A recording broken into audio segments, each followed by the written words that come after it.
नमस्कार दोस्तों, आप सभी का स्वागत है स्टेनो हेल्प में। दोस्तों, डिक्टेशन की गति रहेगी 100 शब्द प्रति मिनट।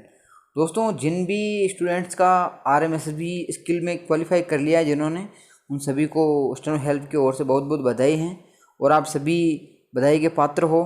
तो आप सभी स्किल टेस्ट की तैयारी ज़ोरों शोरों से कीजिए, काफ़ी शानदार तरीके से मेहनत कीजिए ताकि आपका स्किल आराम से और आसानी से निकल जाए। तो स्टार्ट करते हैं। 3, 2, 1 स्टार्ट।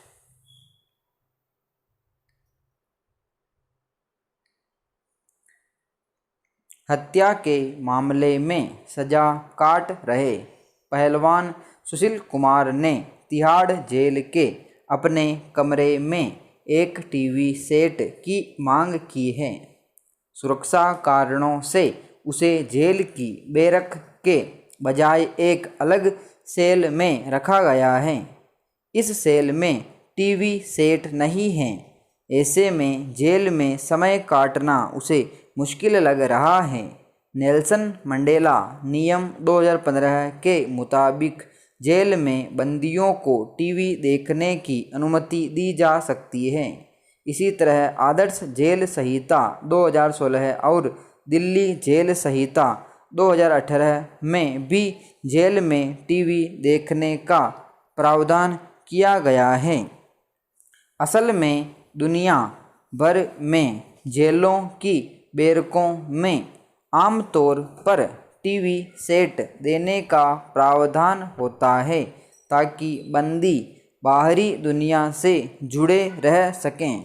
सूचना, समाचार और मनोरंजन को बंदियों की मौलिक ज़रूरत माना गया है, मगर संचार और सीमित आज़ादी की इस तरह की सभी सुविधाओं की उपलब्धता बंदियों के अच्छे आचरण पर निर्भर करती है।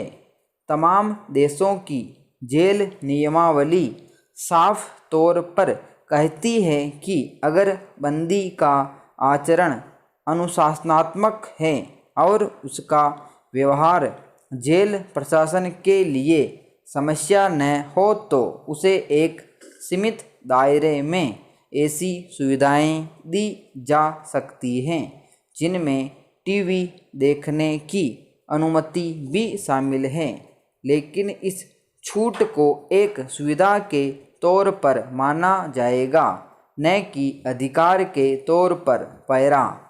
असल में जेल के अंदर खाली समय काटना बंदियों के लिए सबसे कठिन होता है। विचाराधीन बंदियों के लिए यह समस्या और अधिक है क्योंकि उन पर कोई काम करने का दबाव नहीं होता और जेल में उनकी अवधि भी निश्चित नहीं होती। उन्हें जेल से बाहर निकलने के सिवा और कोई बात महत्वपूर्ण नहीं लगती। ऐसे में बंदी कोई काम करने के बजाय टीवी देखना पसंद करते हैं। पैरा। भारत में जेल राज्य का विषय है, इसलिए हर राज्य को यह अधिकार है कि वह तय करे कि जेल के बंदी को क्या चीज़ें मुहैया कराई जाएं, किन चैनलों को दिखाने की अनुमति हो और टीवी को कितने घंटे चालू रखा जाए। कुछ जेलों में 24 घंटे टीवी चलाने का प्रावधान है, जबकि कुछ जेलें इसे कुछ घंटों की मियाद में बांध कर रखती हैं ताकि बंदी रात दिन टीवी न देखें। इसके बावजूद सच यही है कि जेल के अंदर टीवी की मौजूदगी के खट्टे और मीठे दोनों ही अनुभव हैं। महाराष्ट्र की जेल में 21 साल की सज़ा काट चुके एक बंदी ने बताया कि जब वह जेल गया तब वहाँ टीवी नहीं था। कई सालों तक उसे यही लगता रहा कि शोले ही आज भी सबसे लोकप्रिय फिल्म है। बहुत साल बाद बैरक में टीवी आने पर उसे पता चला कि जेल में आने के वक्त वह बाहर जिस दुनिया को छोड़ कर आया था वह दुनिया बहुत आगे निकल चुकी है। ऐसे में जेल के अंदर अखबार, टीवी, टेलीफोन या फिर चिट्ठी की सुविधा होने से बंदियों को बाहर की दुनिया की जानकारी मिलती रहती है। कोरोना काल में मुलाकातें बंद होने के कारण बंदियों का बाहर के लोगों से संवाद बहुत सीमित हुआ है। ऐसे में उनके लिए टेलीफोन की सुविधा का भी विस्तार किया गया है। उत्तर प्रदेश में पहले बंदियों को फ़ोन पर बात करने के लिए 2 मिनट का समय मिलता था, जिसे कोरोना के दौरान बढ़ा कर 5 से 10 मिनट कर दिया गया है। पैरा इसी तरह बंदी के लिए जेल में चिट्ठी लिखने या कलम और कागज़ की सुविधा मिल पाना भी उनके अच्छे आचरण पर निर्भर करता है और इसका फैसला काफ़ी हद तक अकेले सुप्रिटेंडेंट के हाथ में होता है।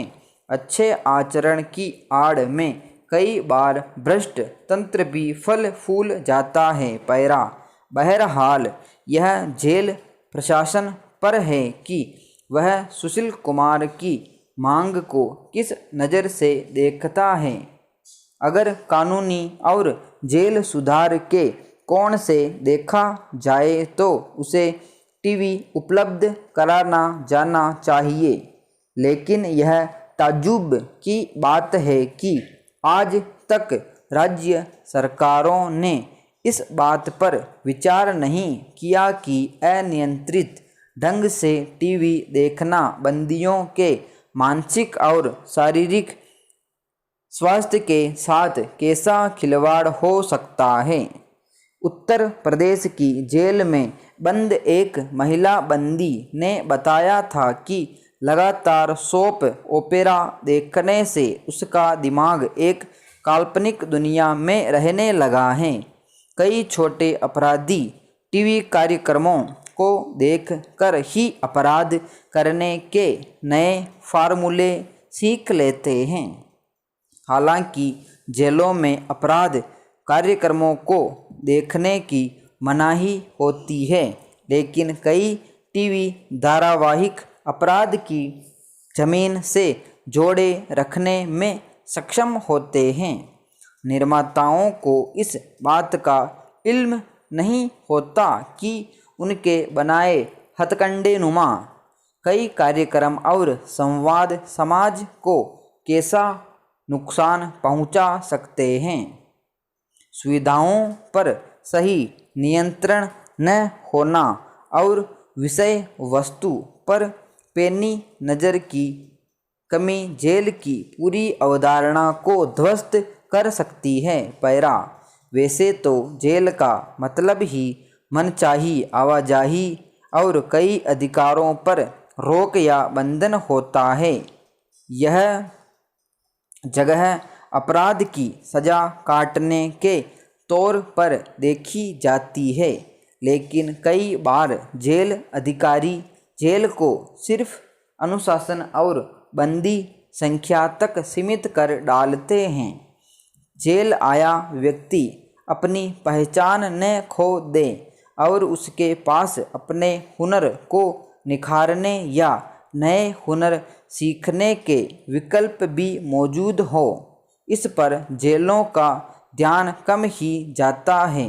कई बार जेलें हर कैदी को एक ही तराजू पर तौलने लगती हैं।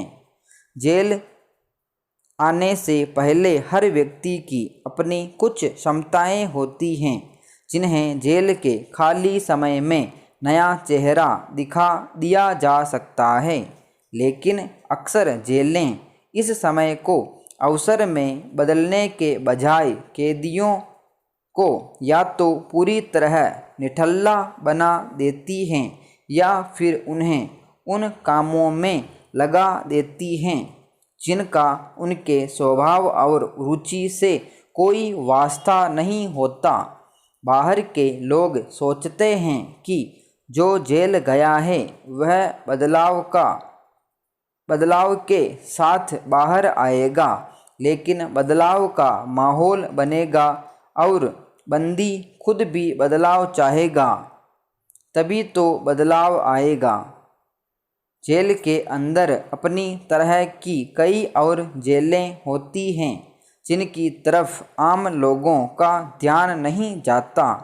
जेल प्रशासन और बंदी दोनों जब तक समान रूप में बदलाव न करना चाहें तब तक कोई भी बाहरी शक्ति जेल के माहौल में बेहतरी नहीं ला सकती। विराम समाप्त। दोस्तों ये थी डिक्टेशन 100 WPM। इसकी PDF आपको टेलीग्राम ग्रुप में मिल जाएगी। टेलीग्राम ग्रुप की लिंक डिस्क्रिप्शन में दी हुई है, वहाँ जाइए और ग्रुप को ज्वाइन कीजिए। मिलते हैं नेक्स्ट वीडियो में। जय हिंद।